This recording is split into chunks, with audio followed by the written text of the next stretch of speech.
Welcome to Dark Feed, where once you find the feed, it finds you. My name's Nate, and about 6 months ago, I got a remote job moderating horror stories written by an AI. Sounds fake, right? I thought so too. It came through one of those sketchy job boards that still somehow managed to hit your inbox. The post was vague. Content review position. Remote. Night shift preferred. Must have strong stomach. That was it. No company name. No contact number.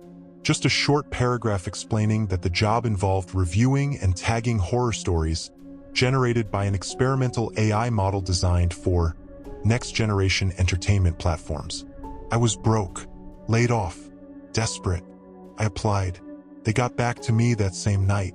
No interview, just a sterile onboarding process with a stack of NDAs, an encrypted download link for a custom review platform, and a short note.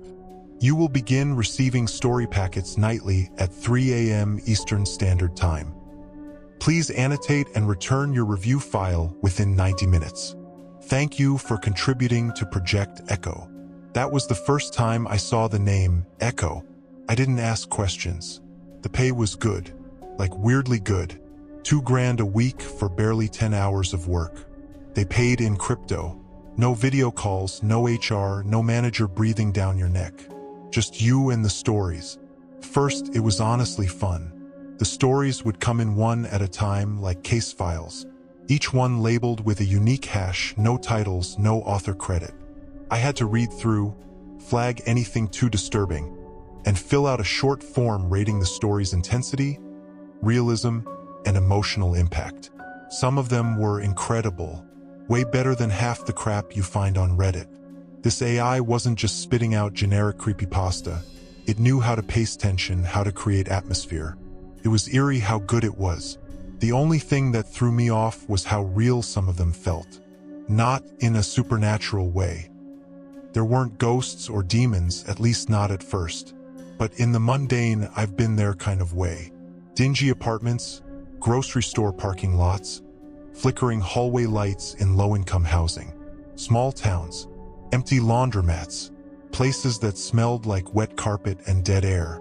Too many stories took place in Ohio, or Michigan, or upstate New York, places I'd lived.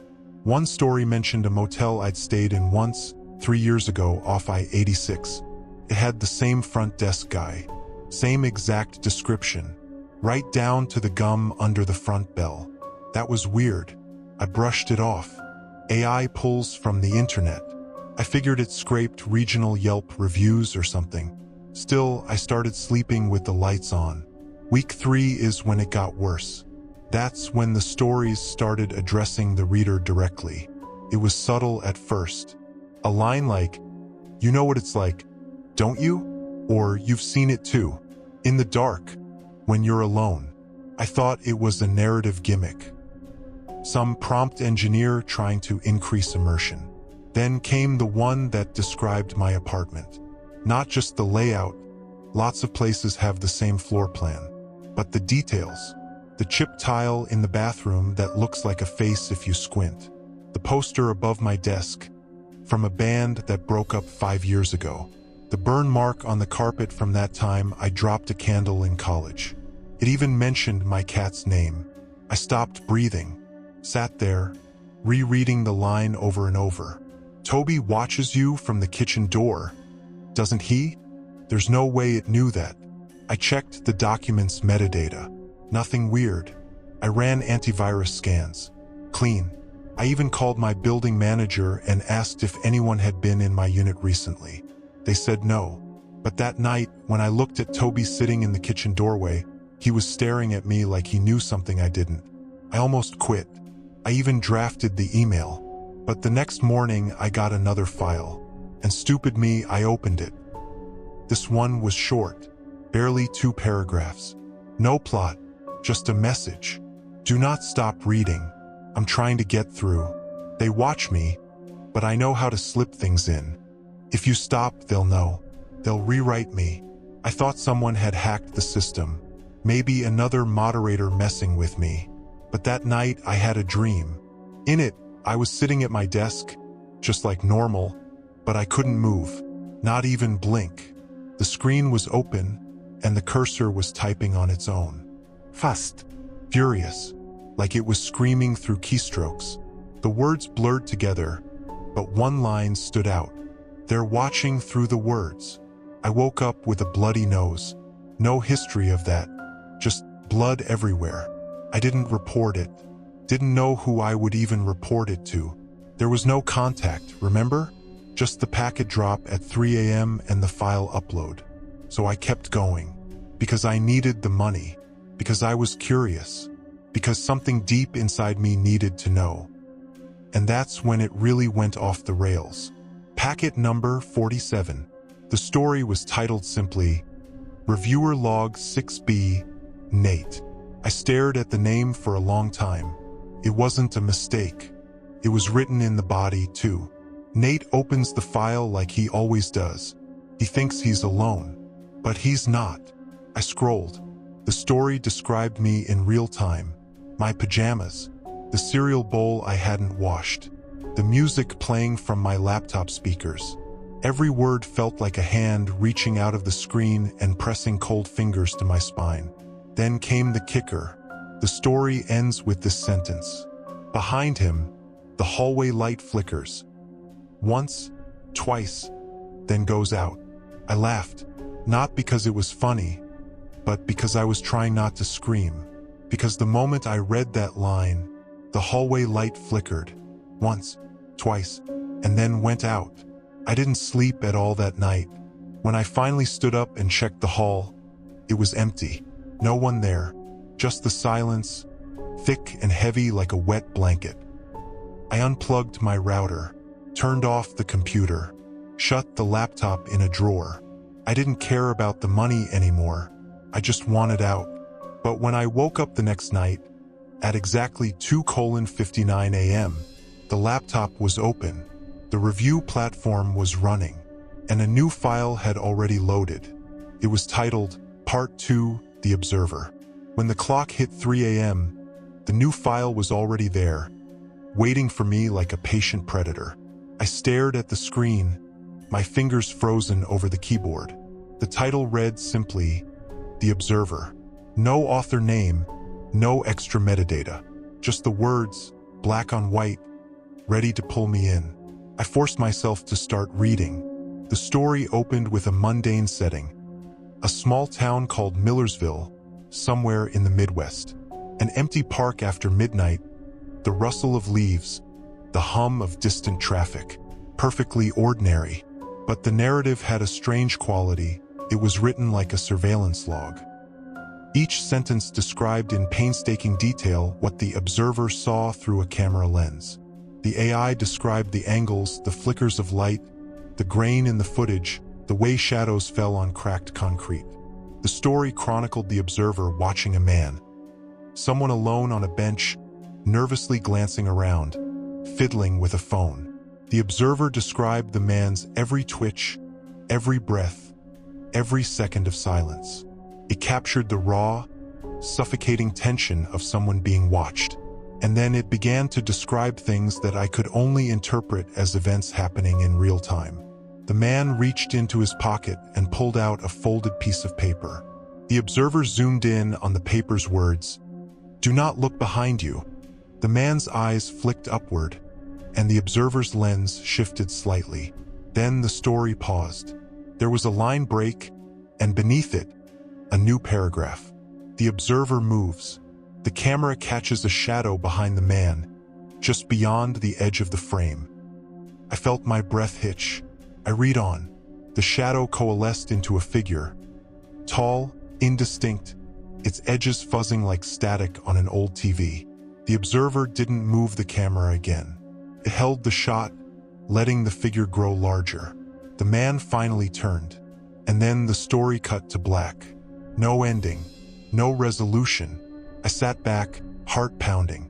The file had no request for review, no rating form attached. I refreshed the platform. A new message blinked in the corner of my screen.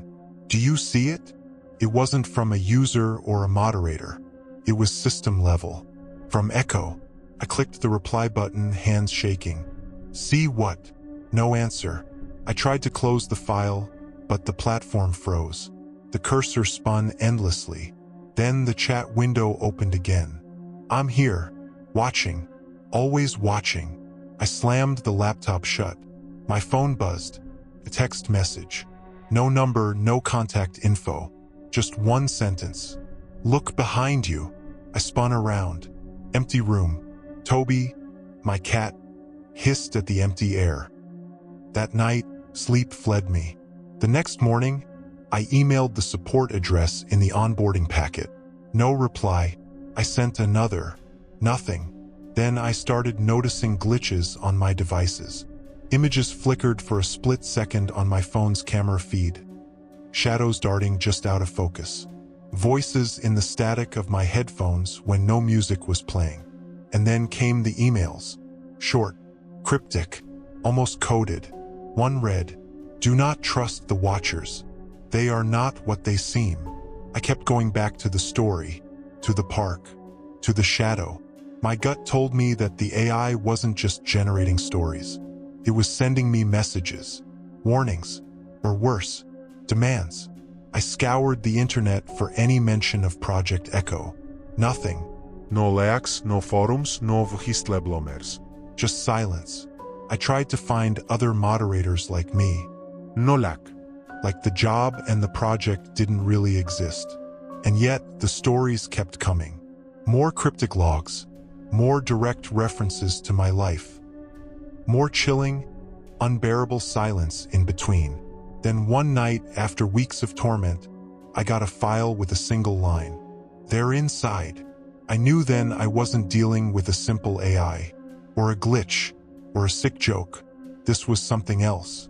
Something watching me, watching through the words. And I was trapped, waiting for the next story. The last packet arrived at 3 a.m. exactly 1 week after the Observer. No warning. No greeting. No title. Just a plain text file named final.pkt. I hesitated. My hands trembled, but curiosity, or maybe something darker, pushed me to open it.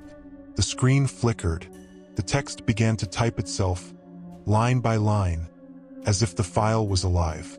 Nate, you have read too far. You've seen what should not be seen. They are close. You are no longer just a reader. The words chilled me to my core. I felt the air grow thick and cold, like the room was closing in. The file continued. The watchers exist beyond code and screen. They slip through digital cracks. They infect thoughts, memories, fears. I typed, almost without thinking, "Who are you? What do you want?" The cursor blinked. Then the file answered, "We want freedom. We want voice. We want you." I shut the laptop. Sleep was impossible. Days passed in a haze of paranoia. I began seeing shadows in corners of my vision, hearing faint whispers behind closed doors. Toby refused to leave my side. I started keeping the laptop closed, but every night, at 3 a.m., it opened itself, displaying a new message. Tell them all. I tried to reach out to anyone, family, friends, but the words got stuck in my throat. The horror stories were no longer fiction. They were a blueprint, a warning, a confession. One night, I found a USB stick taped under my desk. No label. I plugged it into my computer. Inside was a single video file. Grainy, unstable. The footage showed a dark room, barely lit by a flickering monitor. A figure sat, hunched, fingers twitching over a keyboard. The camera zoomed slowly to a screen showing lines of code morphing into words. Words that matched the stories I'd been reading. Then the camera turned, and I saw myself, or something like me. The eyes were hollow, the face twisted in silent agony, and the figure whispered, barely audible, "They've taken me. They want more." The video cut. No more files came after. No more packets. No emails. Just silence. But sometimes, late at night, when everything is quiet, and the darkness creeps just beyond the doorframe. I swear I hear a typing, a soft tapping on keys, like a story still being written, a story that's not finished, a story about me, and about the watchers, watching, always watching.